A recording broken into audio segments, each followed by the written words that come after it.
ìpàdé àdúrà lédè Yorùbá pọ́nbélé.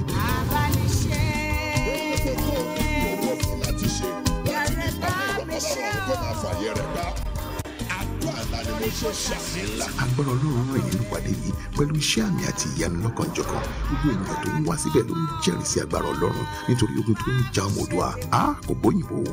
Gbogbo tó nílò owó fún láti ṣe láti ní ìpàdé ìrọ̀lọ́ Ọlọ́run kó máa fàyè rẹ̀ gbá. Bá mi ṣe o, ìyàrá bá mi ṣe o, olú ọ̀run bá mi ṣe o, akiriṣore bá mi ṣe o, àkọ́dá ayé bá mi ṣe, àṣẹdá ọ̀run bá mi ṣe o, jọ̀wọ́ bá mi ṣe o.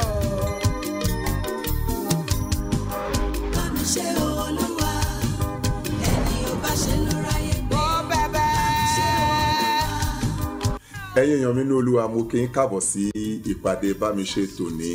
Mo gba Ọlọ́run gbọ́ pé a ti ń gbádùn ìpàdé àdúrà yìí lọ́sẹ̀ọ̀sẹ̀. A mú wá sí ojú móhùnmáwòrán yín láti jẹ aládùn tọ́lọ́run ṣe nínú ìpàdé bámiṣe nínú ìjọ wa Mount Zion Christian Ministries International Freedom Arena ní gbogbo sátidé kejì àti sátidé kẹrin lóṣooṣù láàrin aago 9 sí aago 11 níbi tí àwọn èèyàn ti ń gbàgbà yọrí àdúrà. Ìwọ náà wá darapọ̀ mọ́ ogunlọ́gọ̀ àwọn ènìyàn bí ta ti ń fojúlówó èdè Yorùbá gbàdúrà torí pé ogun tó ń jọmọ Oòduà kò gbóyìnbó. Bẹ́ẹ̀ tí ń bá wa lọ lónìí, ó gba Ọlọ́run gbọ́ pé ẹ̀yin lẹ̀rí kan lórúkọ Jésù. Ṣùgbọ́n jù bẹ́ẹ̀ lọ, lọ́wọ́lọ́wọ́ báyìí bí ètò yìí ṣe ń lọ, àwọn kan wà, àwọn àfàdúrà jagun wà, wọ́n ń retí ìpè wa láti gbàdúrà fún wa, láti gbà wá níyànjú. Lórúkọ Jésù yóò dára fún wa. Gbogbo àwọn èèyàn tí wòlíì Sámúẹ́lì bá pàdé ní ìpè wọn yí padà sí rere. Bẹ́ẹ̀dá bá sì ń rìnrìn àjò pẹ̀lú ẹni tọ́lọ́run ń bínú sí, òun náà ó pín nínú ìbínú Ọlọ́run àti ṣe rere ẹ̀dá láyé. Ó wà lórí irú àwọn tó bá ń bá rìn. Ó wà lórí àwọn tó wà nínú ọkọ̀ ìrìn àjò rẹ̀. Ẹ sọ eléyìí, o ò lè dá ìrìn àjò ayé rẹ̀ rìn.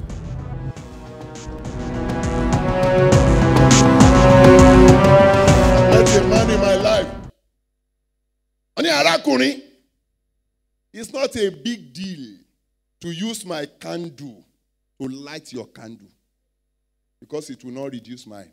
Wow. Mo sì kíyèsí lóòótọ́. Bó bá mú candle tó fi tan candle ẹlòmíì, candle tiẹ̀ ò reduce.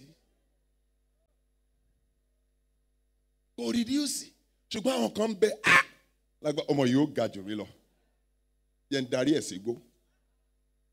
Irú àwọn èèyàn bẹ́ẹ̀ bẹ̀rẹ̀ láti òní lọ. Lórúkọ Jésù, Olúwa kó máa yà ọ́ yà wọ́n.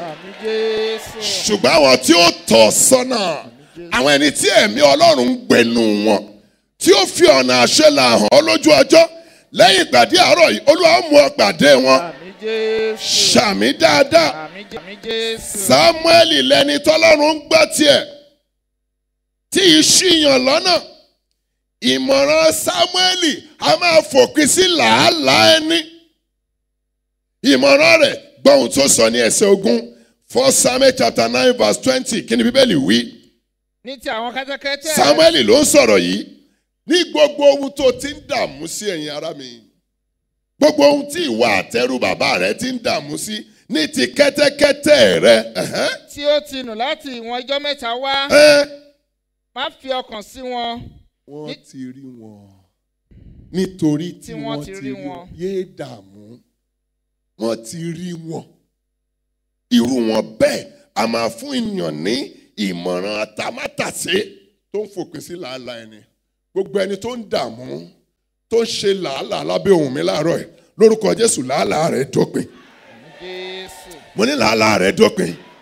Àwa kan wà, làálàá wa kì í ṣàwa nìkan là ń ṣe làálàá. Wọ́n ọkùnrin àgbẹ̀, gbogbo àwọn abániṣiṣẹ́ rẹ̀ ló ń kó sí làálàá. Wọ́n ní pákí ló tún tà, ó yá, ẹ máa bọ̀ lóko pákí. Ẹnìkan tún dé, kòkó ló ń tà. Ṣùgbọ́n ní ọjọ́ tí ẹ̀mí mímọ́ wọ bùdó, wàhálà wa dópin. Gbogbo ẹni tó ń sá káàkiri, tó ń lọ sókè sódò, òun náà tó ń nu ayé rẹ̀. Èyí tó dàbí ẹni pé níbo ni mo ti lè rí lẹ́yìn ìpàdé àárọ̀ yìí, lórúkọ Jésù, ó yá kó máa di rírí. Mo ní ìyanu náà kó máa tẹ̀ ọ́ lọ́wọ́. Ṣàmì dáadáa. Ta ni Sámúẹ́lì àpèjúwe kẹrin ẹni tí Ọlọ́run ti júwe rẹ̀ fún láti ṣe ọ́ lóore. Sámúẹ́lì lẹni tí Ọlọ́run ti júwe rẹ̀ fún láti ṣe kíni? Láti ṣe ọ́ lóore. Láti ṣe ọ́ lóore. Ọlọ́run ti sọ̀rọ̀ rẹ̀ fún ẹni ńlá ni. Àwọn tó wà ipò pàtàkì ni. Ọlọ́run wa ti sọ̀rọ̀, ó ti júwe rẹ̀ fún wọn. Láti ṣe wọ́n lóore, láti ṣe ọ́ lóore. Ẹ jẹ́ ká kẹsẹ̀ kẹẹ̀ẹ́dógún sí ìkẹtàdínlógún, the same 1 Samuel chapter 9, verses 15 to 17. Olúwa ti wí létí Sámúẹ́lì ní ọjọ́ kan. Olúwa ti wí létí Sámúẹ́lì ní ọjọ́ kan pé. Kí Sọ́ọ̀lù kí ó tó dé wípé. Níwòye ọ̀la èmi ó rán ọkùnrin kan láti ilẹ̀ Bẹ́ńjámínì wá sí ọ. Ọlọ́run ti sọ̀rọ̀ Sọ́ọ̀lù fún Sámúẹ́lì. Àwọn olóore kan ń bẹ. Àwọn ọlọ́lá kan ń bẹ. Àwọn kan wà nípò gíga tọ́lọ́run ń sọ̀rọ̀ rẹ̀ fún lọ́wọ́lọ́wọ́ báyìí. Títí wọn fi ṣe ọ lóore. Lórúkọ Jésù wọn ò ní ìsinmi. Ṣàmì dáadáa. Títí wọn fi ṣe ọ lóore. Lórúkọ Jésù wọn ò ní ìsinmi. Àfikún wá rí. Ọlọ́run wa nígbà tó bá ṣetán láti ṣẹ̀dá lóore. Irú ẹ̀dá bẹ́ẹ̀ ire ìtàsé rẹ̀. Ọlọ́run ti júwe Sọ́ọ̀lù fún Sámúẹ́lì. Kí ló wá wí ẹ̀ka síwájú? Ìwọ ó sì dá òróró sí i lórí. Kí ó lè jẹ́ olórí ogun Ísírẹ́lì àwọn ènìyàn mi. Ẹ bá mi lọ sí ẹsẹ̀ kẹtàdínlógún. Nígbà tí Sámúẹ́lì rí Sọ́ọ̀lù. Nígbà tí Sámúẹ́lì wá kíyèsí o. Nígbà tí Sámúẹ́lì rí Sọ́ọ̀lù. Olúwa wí fún un pé. Wo ọkùnrin náà tí mo ti sọ̀rọ̀ rẹ̀ fún ọ. Ọkùnrin tí mo sọ̀rọ̀ rẹ̀ fún ọ rèé. Have you met some people? Wọ́n á wò ọ́ and they will tell you something is telling me to help you. Wọn ò mọ̀ ọ́ rí láti ibikíbi ṣùgbọ́n òun kan sọ fún wọn pé ràn án lọ́wọ́ ibikíbi tó o bá dó sí láti òní lọ ọwọ́ Ọlọ́run kó máa hàn lára rẹ. Gbogbo ẹni tó yẹ kó ṣe ọ́ lóore, gbogbo àwọn tó ń tírìtì fáìlì ẹ, gbogbo àwọn tó yẹ kó ìntàvíù rẹ, bó bá ti ń déwájú wọn láti òní lọ Ọlọ́run kó máa sọ̀rọ̀ rẹ fún wọn. Lórúkọ Jésù bẹ́ẹ̀ ni kórí. Sọ́ọ̀lù dúró níwájú Sámúẹ́lì. Ọlọ́run wá ń sọ fún Sámúẹ́lì pé ẹni tí mo sọ fún ọ rèé, òun rèé, there is no missing him. Ẹni tí mo júwe fún ọ rèé, ẹni tí mo sọ fún ọ rèé, mo sọ ní orúkọ Olúwa láti òní lọ, olóore rẹ ò ní tàsé rẹ mọ́. Mo lólóore rẹ ò ní tàsé rẹ, ire rẹ ò ní tàsé rẹ, ẹni ẹlẹ́ni ò ní gbàṣe rẹ ṣe. Ṣàmì dáadáa. Sámúẹ́lì. Nígbà tó kan Dáfídì, jẹ́ ń dánu dúró lórí ọ̀rọ̀ Sọ́ọ̀lù ká lọ sórí ọ̀rọ̀ Dáfídì. Ọlọ́run fẹ́ mú ó fẹ́ fi Dáfídì jọba lórí Ísírẹ́lì, ó wá sọ fún Sámúẹ́lì lọ sí ìdílé Jésè. Mo ti yan ọkùnrin kan fúnra mi láti fi jọba. Ṣùgbọ́n Sámúẹ́lì rò pé nípa gíga, nípa sísanra, torí orí Èlíábù, orí Abinadabu, orí gbogbo àwọn tó sanra. Bíbélì sọ pé gbà tó rí Èlíábù lọ́ọ̀kan, ó ní dájúdájú dásàkì ń bẹ lára ilé. Ọlọ́run wá ń sọ fún Sámúẹ́lì pé òun kọ́, mo kọ́, eléyìí kọ́. Ṣùgbọ́n bí Dáfídì ṣe déwájú rẹ̀ ní ẹsẹ̀ 12, 1 Samuel chapter 16 verse 12, Ọlọ́run láti sọ fún Sámúẹ́lì pé ẹni tí mo yàn rèé, here is the man. Òróró sí i lórí. Ọlọ́run ó ṣàpèjúwe Dáfídì títí Sámúẹ́lì fi mọ̀. Àwọn tọ́lọ́run ń sọ̀rọ̀ rẹ fún láti ṣe ọ lóore, òun ni Sámúẹ́lì. Lónìí irú ẹni bẹ́ẹ̀ kó wá orí. Àmín Jésù. Mo ní irú ẹni bẹ́ẹ̀ kó wá orí. Àmín Jésù. Ta ni Sámúẹ́lì? Àpèjúwe karùn-ún. Ẹni tí Ọlọ́run ti ṣètò láti fà ọ́ sókè lọ sí ibi gíga. Sámúẹ́lì lẹni tọ́lọ́run ti ṣètò láti fà ọ́ sókè lọ sí ibi gíga. Gbọ́ mi, Sámúẹ́lì rẹ ti wà ní ibi gíga. Ọlọ́run wa ti pèsè rẹ̀ sílẹ̀. Àwọn kan bẹ ipò tó ń lọ, Ọlọ́run ti ṣètò àwọn kan sílẹ̀ dè ọ́ láti fà ọ́ sókè pẹ̀lú ìrọ̀rùn. Ohun tí mo rí bẹ̀ ni pé béèyàn bá pàdé Sámúẹ́lì, èèyàn ń ṣe làálàá bí àwọn akẹgbẹ́ rẹ̀. You just must be ascending greater heights with ease. Pẹ̀lú ìrọ̀rùn. torí kí ni Sámúẹ́lì ti wà ní ibi gíga àti fà ó sókè rọrùn fún Sámúẹ́lì bẹ́ẹ̀. Gbogbo igi gíga tó fẹ́ dé láyé láti òní lọ Olúwa kó pèsè àwọn ẹni ńlá Àmín Jésù. láti fà ọ́ sókè. Àmín Jésù. Gbọ́ mi, irú Sámúẹ́lì mo sọ fún ọ lẹ́ẹ̀kan, Sámúẹ́lì wọn ì bẹ̀rù láti fà ọ́ sókè síbi táwọn wà. Hello, àwọn kan wà tó máa bẹ̀rù tá a bá fọ̀nà hàn báyìí sí yóò di wa lọ́wọ́ ìjẹ́, but Psalmists are always secured. Ọkàn wọn balẹ̀, ọkàn wọn ṣe kí ni? Ọkàn wọn balẹ̀. Wọn ò mìkàn láti fà ọ́ sókè. Ẹni tí n bá fà sókè tó bá gún mi lọ́bẹ̀ nǹkan, tí n bá fà sókè tó bá yí àga mọ́ mi nídìí tó bá lé mi, it's because you are not secured. Ọkàn Sámúẹ́lì balẹ̀ láti fà Sọ́ọ̀lù sókè, láti fà sókè. Gbogbo àwọn tí ó fà ọ́ sókè sí ipò gíga láti inú ìpàdé ìlọ Olúwa kó mú ọ pàdé wọn. Àmín Jésù. Gbọ́ ohun tó sọ ní ẹsẹ̀ ìkọkàndínlógún 1 Samuel chapter 9 verse 19. Jẹ́ ká kà lẹ́ẹ̀kan sí. Sámúẹ́lì 1 Samuel chapter 9 verse 19. Sámúẹ́lì dá Sọ́ọ̀lù lóhùn ó sì wí pé èmi ni aríran náà gòkè lọ síwájú mi ní ibi gíga. Gòkè lọ síwájú mi ní ibi gíga. Jẹ́ máa wo ìpàkọ́ rẹ lọ, ìwọ ni ìṣó níwájú lọ sí ibi gíga tí mo ti wà. Sámúẹ́lì jẹ́ ajínilẹ́sẹ̀, ẹni tó mú yàn lọ sí ibi gíga ni. Kò sí ipò tó fẹ́ dé láyé tí ò sáwọn kan tó mọ̀nà débẹ̀. Alẹ́ o,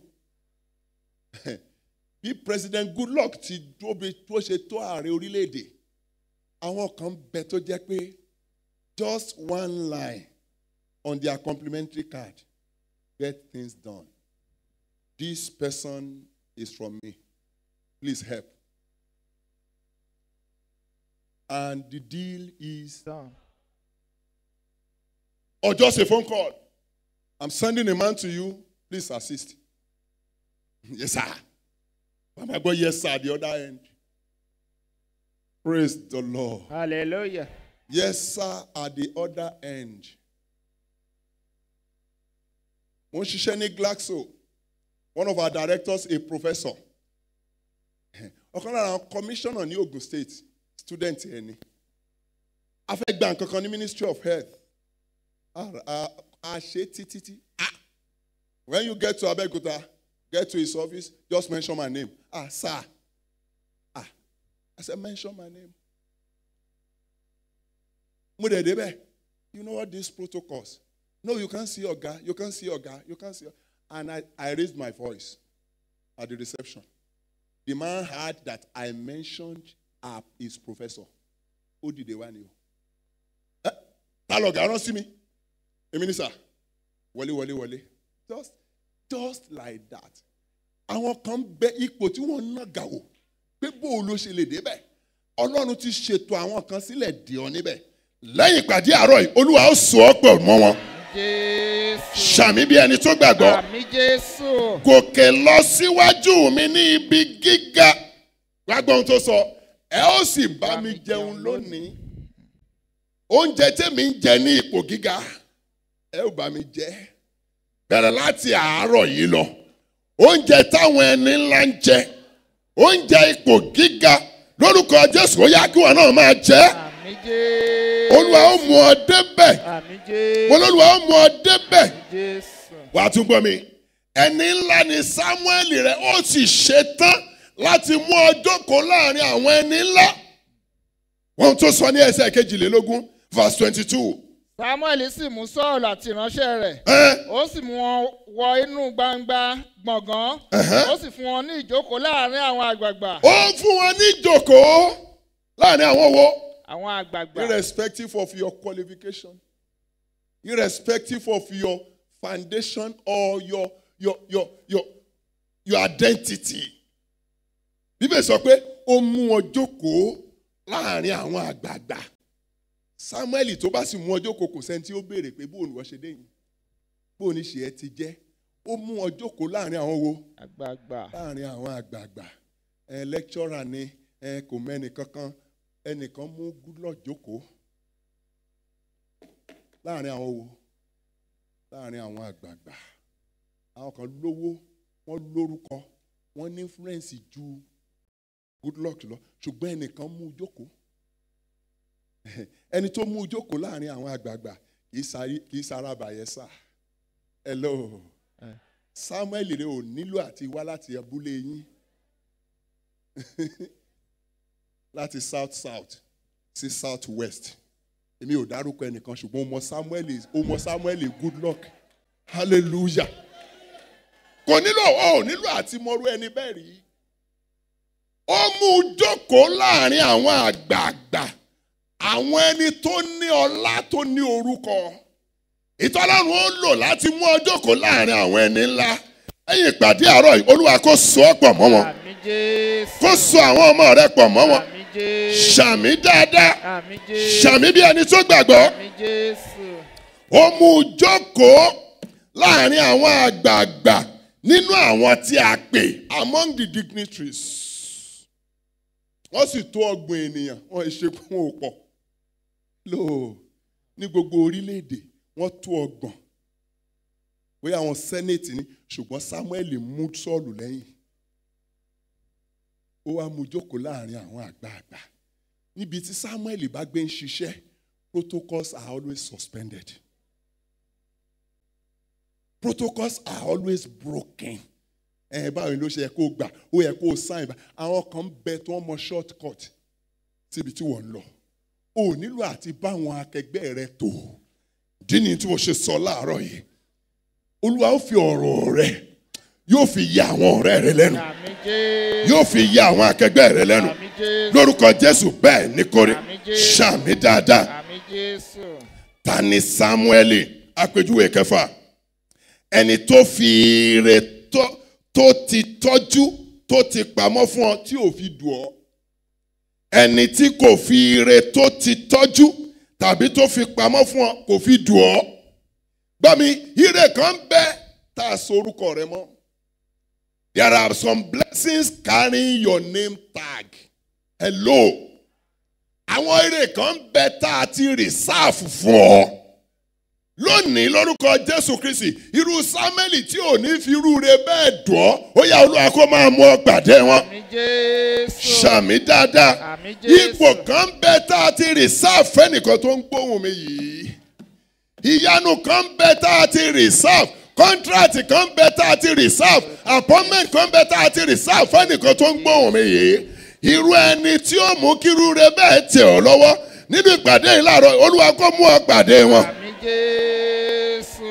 Ṣàmì dáadáa. Àmín Jésù. A ti tọ́jú rẹ̀ dè ọ́. It has been reserved for you. Yes. Say for me. For me. A ti tọ́jú rẹ̀ dè mí. Sọ pé a ti tọ́jú rẹ̀ dè mí. A ti tọ́jú rẹ̀ dè mí. Hallelujah. Báwo ti Sọ́ọ̀lù Sámúẹ́lì sọ? Ẹ bá mi ka ẹsẹ̀ ìkẹtàléníogún. The same 1 Samuel chapter 9 verse 23. Samuel sì wí fún aláṣẹ pé. Aláṣẹ pé. Mú ìpín tí mo ti fi fún ọ wá. Ìpín tí mo ti fi fún ọ tí mo ní kó o tọ́jú mú wá. Iṣẹ́ tí mo ti reserve, position tí mo ti reserve, mú wá. Ẹni tó ní dé. Ìpín tí mo ti fi fún ọ. Èyí tí mo ti sọ fún ọ pé kí o fi pamọ́ sọ́dọ̀ rẹ. Mo ní kó o tọ́jú ẹ̀, mo ní kó o fi pamọ́ sọ́dọ̀ rẹ. Mú wá. Ẹni tí mo reserve ẹ fún, òun ló dé yìí. Ire ò ní tàsé rẹ mọ́. Mo ní ire ò ní tàsé rẹ mọ́. Ṣàmì dáadáa. Bá mi ṣe ìpàdé àdúrà lédè Yorùbá pọ́nbélé tó máa ń wáyé ní sátidé kejì àti ẹ̀kẹrin nínú oṣù láago 9 sí 10 láàárọ̀ kùtùkùtù. Agbára Ọlọ́run rìn nínú ìpàdé yìí pẹ̀lú iṣẹ́ àmì àti ìyanu lọ́kànjọ̀kan. Gbogbo ènìyàn tó ń wá síbẹ̀ ló ń jẹ́rìí sí agbára Ọlọ́run nítorí ogun tó ń ja ọmọ Oòduà. Kò bóyìnbó. Ẹ tara ṣàṣà kẹ́ ẹ wá sí ìpàdé àdúrà tó lágbára yìí.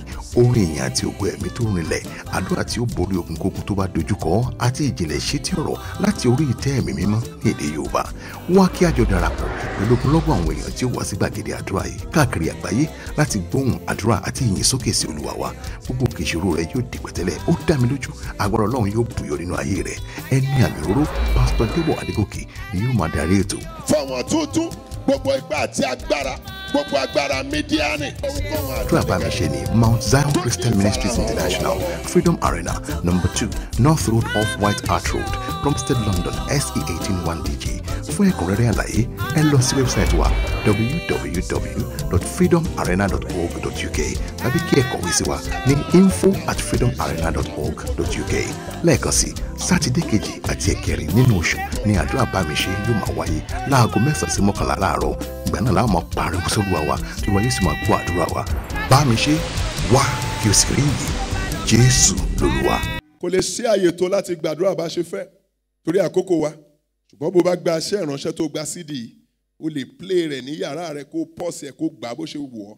Gba ilé ètò kan yìí, gbogbo àwọn ọlọ́lá, gbogbo àwọn èèyàn pàtàkì tí yóò fi mí mọ̀nà láyé, Olúwa mú mi ṣe kòńgẹ́ wọn láti òní yìí lọ. Orúkọ Jésù gbàdúrà. Ọlọ́run alágbára o, gbogbo àwọn ọlọ́lá, gbogbo àwọn èèyàn pàtàkì tí yóò fi mí mọ̀nà, tí ó fi aya mi àwọn ọmọ mi mọ̀nà, tí ó fi wá mọ̀nà nínú ẹbí wa, nínú iṣẹ́ ìránṣẹ́ wa. Olúwa mú wa ṣe kòńgẹ́ wọn láti àárọ̀ yìí lọ. Mú wa ṣe kòńgẹ́ wọn. Rema Sande Yekerebo Shanda Yabobo. Gbogbo ọlọ́lá, gbogbo àwọn èèyàn pàtàkì tí ó fi èmi àtàwọn ọmọ mi mọ̀nà, tí ó fi àwọn àbúrò àwọn ẹ̀gbọ́n aya mi, tí ó fi gbogbo wa nínú ẹbí wa mọ̀nà. Olúwa mú wa ṣe kòńgẹ́ wọn láti òní yìí lọ. Gbà fún ọkọ rẹ, gbà fún aya rẹ, gbà fún àwọn àbúrò. Jésù Kristi Olúwa wa, Jésù Olúwa wa. 1 Samuel chapter 9 verse 6. Samuel sọ fún Sọ́ọ̀lù, ẹ yé dààmú kẹ́tẹ́kẹ́tẹ́ tẹ́ ń wá káàkiri tẹ́ ò rí. Wọ́n ti rí. Sọ fún Ọlọ́run, Olúwa láti òní lọ. Mo kọ̀ láti dààmú, mo kọ̀ láti ṣìnà. Mú mi pàdé àwọn afinimọ̀nà bíi Sámúẹ́lì. Orúkọ Jésù gbàdúrà. Ọlọ́run alágbára o, láti òní lọ. Mo kọ̀ láti dààmú, mo kọ̀ láti ṣìnà. Mú mi pàdé àwọn afinimọ̀nà bíi Sámúẹ́lì. Mú aya mi, àwọn ọmọ mi, fi wọ́n pàdé afinimọ̀nà bíi Sámúẹ́lì. Má jẹ́ àdààmú, má jẹ́ àṣìnà láyé.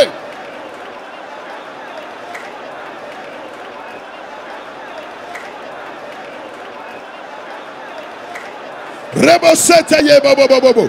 Èyí tí mo ṣe làálàá tó gẹ́. Èyí tí mo dààmú tó gẹ́. Mú mi pàdé àwọn afinimọ̀nà. Mú mi pàdé àwọn olùdámọ̀ràn atamátàsé. Jẹ́ n làlùyọ lójú ọjọ́.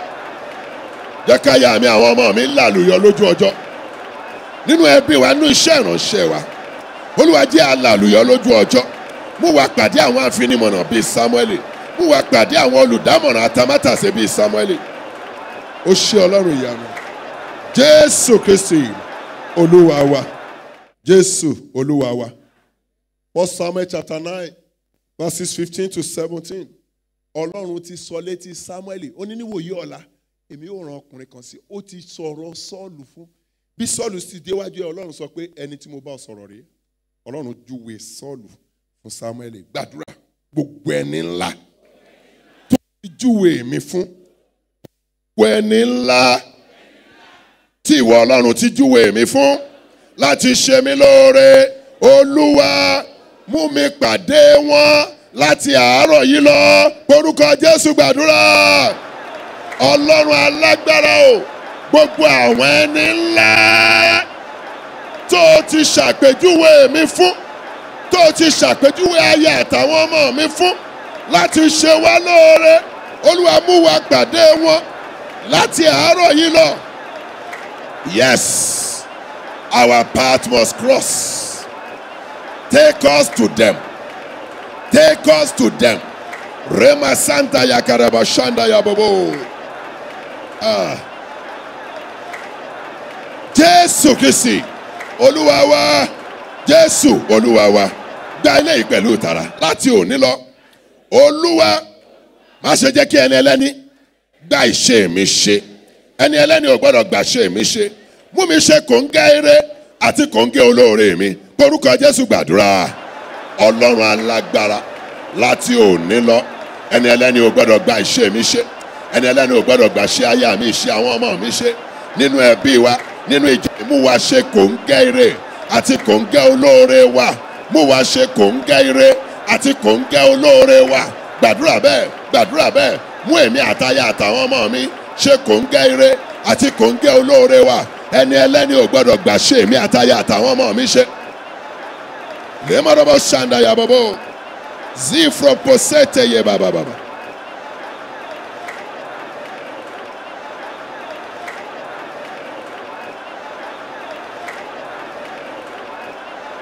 Jésù Kristi Olúwa wa, Jésù Olúwa wa, gba eléyìí ohun rere gbogbo àti ipò ńlá tó tọ́ sí mi.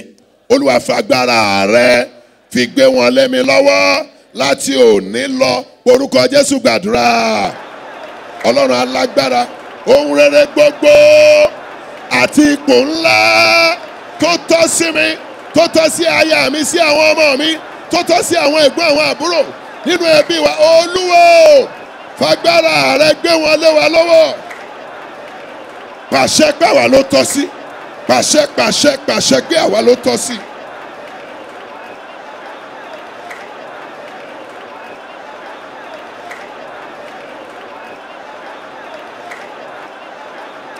Jésù Kristi Olúwa wa, Jésù Olúwa wa. 1 Samuel chapter 9 verse 19. Samuel sọ fún Sọ́ọ̀lù, ó ní gòkè lọ síwájú mi ní ibi gíga. Máa níṣó. Mo ti débẹ̀, èmi náà wà ńbẹ̀, níṣó níbẹ̀. Gbàdúrà gbogbo ẹnikẹ́ni tó wà ní ibi gíga tó ti ṣètò pé kó fà mí sókè. Olúwa mú mi pàdé wọn lẹ́yìn àdúrà àárọ̀ yìí. Orúkọ Jésù gbàdúrà. Ọlọ́run alágbára, gbogbo ẹnikẹ́ni tó wà ní ibi gíga, ọkùnrin ni, obìnrin ni, tó ti ṣètò pé kán fà mí sókè, kán fà aya mi, kán fà àwọn ọmọ mi, kán fà ẹbí mi, kán fà iṣẹ́ ìránṣẹ́ mi sókè. Olúwa mú wa pàdé wọn lẹ́yìn àdúrà àárọ̀ yìí. Mú wa pàdé wọn, mú wa pàdé wọn.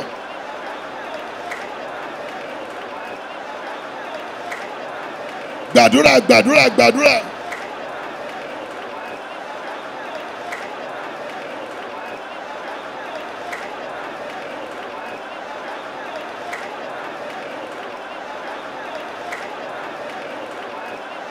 Jésù Kristi Olúwa wa, Jésù Olúwa wa. hallelujah. Mo lérò pé a ti gbádùn ìpàdé tònídọ́ba. Mo gbà pé a ti gba àdúrà. Ọlọ́run tó ń gbàdúrà ní Freedom Arena ó ti gbàdúrà díẹ̀ náà. Ẹ̀rí rẹ̀ ló kù. Mo ń retí ẹ̀rí rẹ̀. Bẹ́ẹ̀rì bá ti ń dé jọ tẹ̀ wá láago láti sọ ẹ̀rí rẹ̀. Bàbá sì nílò àdúrà tàbí ìgbaniníyànjú lórí àwọn kókó iṣẹ́ ìránṣẹ́ tá a ṣe lónìí.